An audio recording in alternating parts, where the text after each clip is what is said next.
오늘 말씀은 민수기 23장 27절에서 24장 9절까지입니다.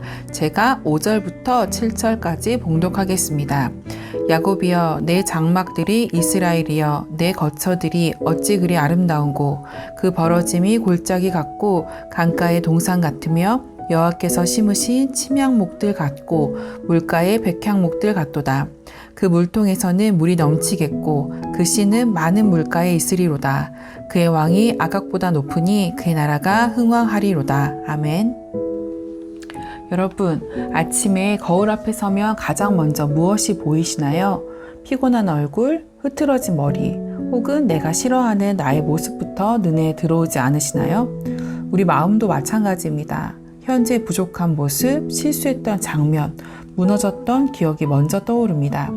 그래서 우리 입에서 자주 나오는 말이 이렇습니다. 나는 왜 이렇게밖에 안 되지? 하나님이 과연 나를 쓰실 수 있을까? 하지만 여러분, 하나님은 지금의 모습만을 기준으로 말씀하지 않으십니다. 하나님은 우리를 처음 창조하셨을 때의 오리지널 디자인을 기억하시는 분이십니다. 그리고 단순히 앞으로 되어갈 가능성만 보고 말씀하시는 것이 아니라 이미 정하신 하나님의 계획과 약속을 근거로 우리에게 말씀하시고 그 약속을 반드시 이루어 가시는 분입니다. 사사기 6장에서 하나님은 포도주 틀에 숨어있던 기드온을 부르셨습니다. 그때 그에게 하신 첫 마디가 무엇이었죠? 큰 용사여 여호와께서 너와 함께 하시도다. 지금 모습은 겁에 질린 자였지만 하나님은 그를 향한 자신의 계획을 따라 말씀하셨고 결국 그 말씀대로 기드온은 미디안 군대를 무너뜨리는 하나님의 사람으로 세워졌습니다. 하나님의 말씀은 단순한 위로나 가능성의 말이 아니라 이미 작정하신 뜻의 선포이고 반드시 성취될 약속입니다. 이 진리가 오늘 민수기 본문 속 발람의 입술을 통해 아주 명확하게 드러납니다. 본문을 보면 모압 왕 발락은 이스라엘을 2차례나 저주하려다 실패했습니다. 그런데 포기하지 않고 또다시 발람을 불산 꼭대기로 데려갑니다. 이쯤 되면 물러날 법도 한데 그는 끈질기게 다시 시도합니다. 혹시 이번엔 하나님이 다른 반응을 보이시지 않을까 기대하면서요. 왜요? 발락은 하나님을 사람처럼 생각했기 때문입니다. 장소가 달라지면 기분도 바뀌고 기분이 바뀌면 뜻도 바뀔 거라 여긴 거죠. 하지만 여러분, 하나님은 상황에 따라 말씀을 바꾸시는 분이 아니십니다. 하나님의 복은 변하지 않고 하나님의 뜻은 꺾이지 않습니다. 복을 선포하신 하나님은 그 뜻을 끝까지 이루시는 분입니다. 우리는 발락의 모습을 보면서 한 존재를 떠올리게 됩니다. 바로 사탄이죠. 왜냐하면 발락의 이 집요한 모습이 사탄의 전략과 너무나도 닮아있기 때문입니다. 사탄은 하나님의 백성을 포기하지 않고 계속 공격합니다. 한 번 실패해도 또 다른 방법으로, 또 다른 상황으로 끊임없이 미혹합니다. 사람의 말로, 관계로, 돈으로, 건강 문제로, 실패의 기억으로 다양한 통로를 통해 흔들고 넘어뜨리려고 하죠. 하지만 아무리 사탄이 집요하게 저주하려 해도 하나님이 붙드시는 백성은 무너지지 않습니다. 하나님은 우리의 상황을 넘어 그분의 뜻을 이루어 가시는 분이시며 그 누구의 공격도 하나님의 계획을 막을 수 없습니다. 이제 발람의 시선을 따라가 봅시다. 그는 산 꼭대기에서 광야를 내려다봅니다. 이스라엘 백성들이 행군하며 진을 치고 있습니다.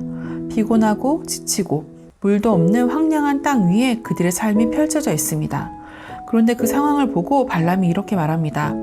야곱이여 내 장막들이 이스라엘이여 내 거처들이 어찌 그리 아름다운고. 무슨 말입니까?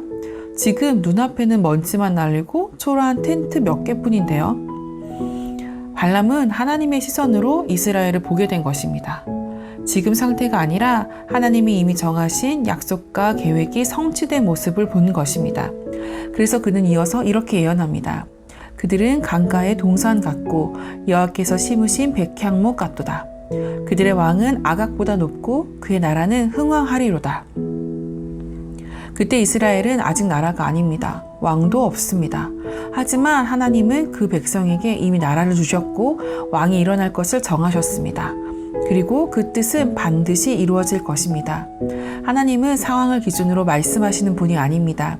자신의 약속을 따라 말씀하시고 그 말씀대로 역사하시는 분입니다. 사랑하는 여러분, 우리도 광야에 있는 이스라엘과 비슷합니다. 지금 상황이 초라하고 마음도 연약하고 불평이 앞설 때가 많습니다. 그런데 그런 우리를 향해 하나님은 여전히 말씀하십니다. 너는 나의 사랑하는 자녀다. 너를 통해 복이 흘러갈 것이다. 내가 너를 붙들고 너를 세워나가겠다. 현재 내가 완벽해서가 아니라 하나님의 약속이 완전하기 때문에 주시는 말씀입니다. 에베소서 2장 10절에서 바울은 이렇게 말합니다. 우리는 그가 만드신 바라 그리스도 예수 안에서 선한 일을 위하여 지으심을 받은 자니 우리는 하나님의 작품입니다. 그분의 손 안에 있는 걸작입니다. 그러니 사탄이 아무리 속삭여도 속지 마십시오. 넌 안 돼. 넌 이미 실패했어.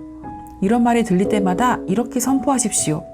나는 하나님이 지으신 자이고 하나님의 약속은 결코 무너지지 않는다. 그리고 이사야 46장 11절을 기억하십시오. 내가 말하였은즉 반드시 이룰 것이요 계획하였은즉 반드시 행하리라.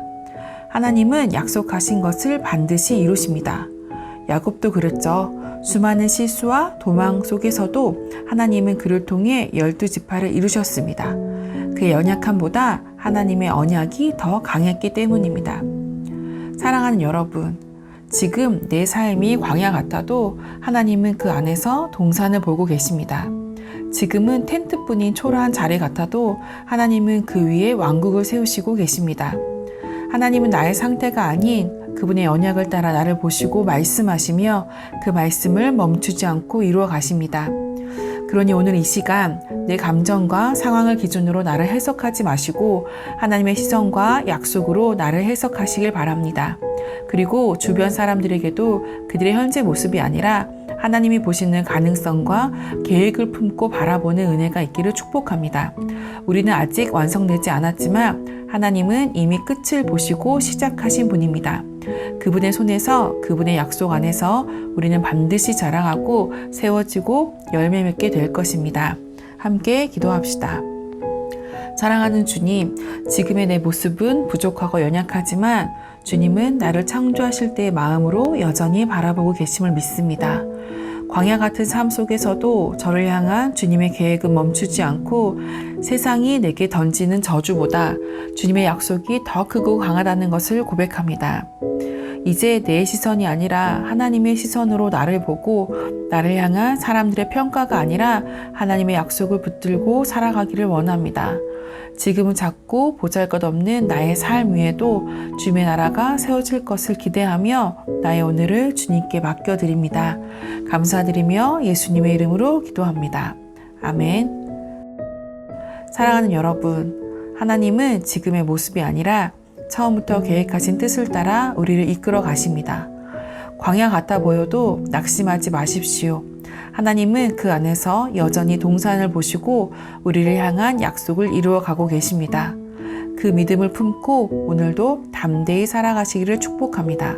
오늘도 승리하세요.